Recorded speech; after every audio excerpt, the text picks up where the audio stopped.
Here we go. Dr. Umar, my name is Muel. I'm probably saying that wrong.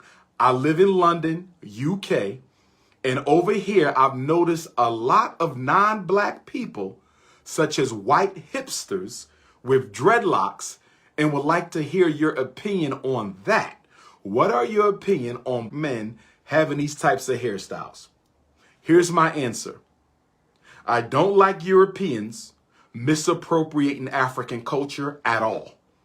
At all. No non-African should be wearing African hairstyle, African dress, practicing African spirituality. I believe our culture is sacred. And because our culture is sacred, only African people should be participating in the culture. Now, if you want to dye your hair, put a bunch of earrings in your eyebrows, your nose, your lips, that's a personal preference. I would never date a woman who got all that going on. If you want to cover your body with tattoos, that's a personal preference. I would never date a woman who had all that going on. But at the end of the day, as a Pan-African psychologist, my job is to understand how you think. I care about how you think and how you behave as it relates to African liberation.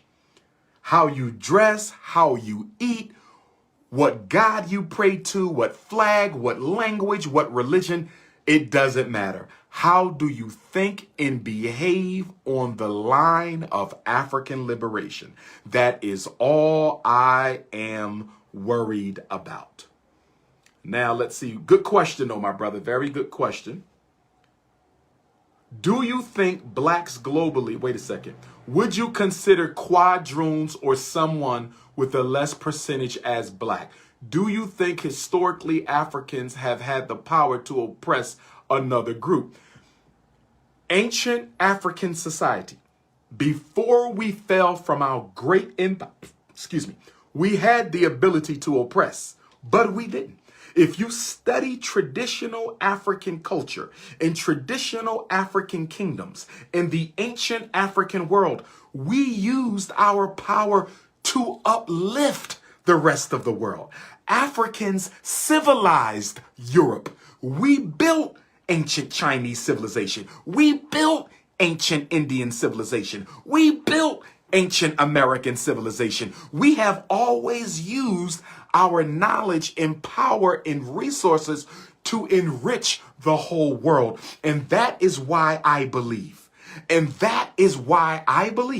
that the only way the planet Earth will function the way that God intended is for the African man and woman to reclaim their royal position. And when I say reclaim your royal position, I'm not saying that every one of us was a descendant of a king and a queen, because every one of us were not. When I say we need to reclaim our royal position, I'm talking about the fact that every African in the world contains the DNA of divine royalty, which is the almighty creator and sustainer of the universe. We are the only people whose DNA comes from the creator, and the creator is the absolute royal highness of the entire universe. And we are the children of that royal divine highness. So every African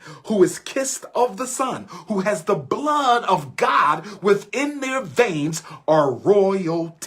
And that is the position I come from. And that is what I will teach at the Frederick Douglass Marcus Garvey Academy.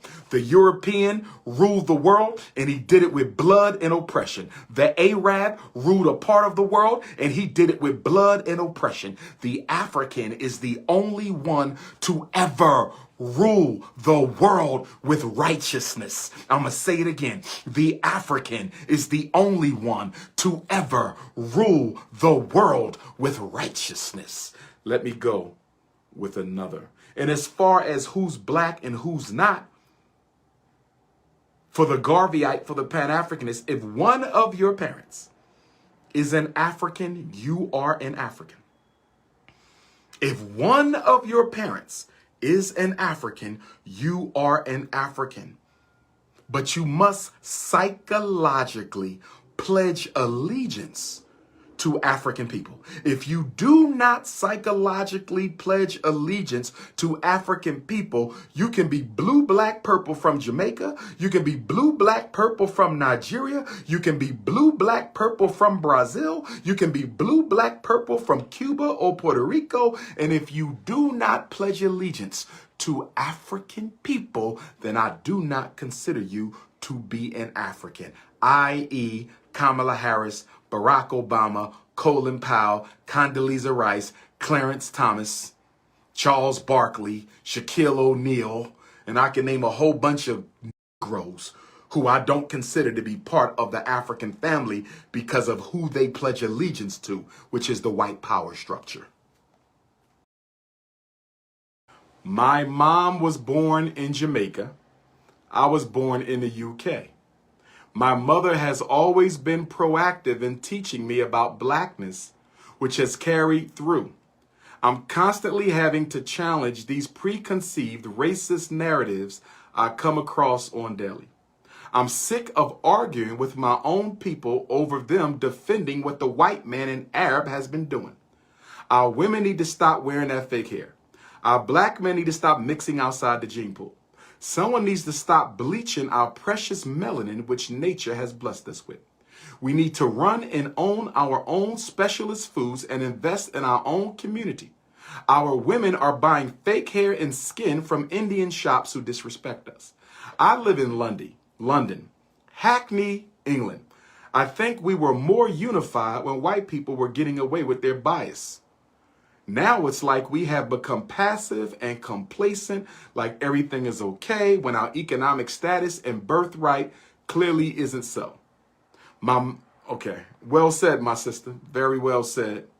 Very well said. Of the most honorable Marcus Messiah Garvey, who said, if the black man and woman are not careful, we will drink in all the poison of Western civilization and die from the effects of it.